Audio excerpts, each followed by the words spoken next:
लोकशाहीचा बुलंद आवाज, रिपब्लिकन वार्ता, महाराष्ट्र। पैठण दक्षिण काशीतील जुन्या पैठणमधील पालथ्या नगरी परिसरातील गोदाकाठी असलेल्या प्रसिद्ध नागघाटावर प्राचीन काळापासून ऋषी मुनी, महंत व गुरुजनांनी त्या ठिकाणी तपश्चर्या केली होती। त्यांचे भक्त त्यांचा आशीर्वाद घेण्यासाठी जनता जनार्दन नागघाटावर येत असे।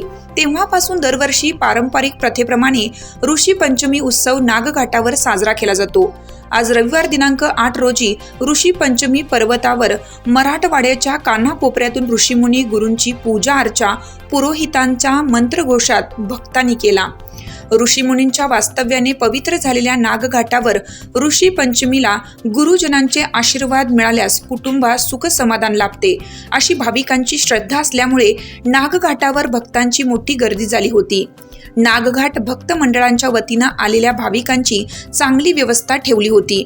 रिपब्लिकन वार्ता महाराष्ट्र न्यूजसाठी पैठण छत्रपती संभाजीनगर प्रतिनिधी सुनील आडसूळ।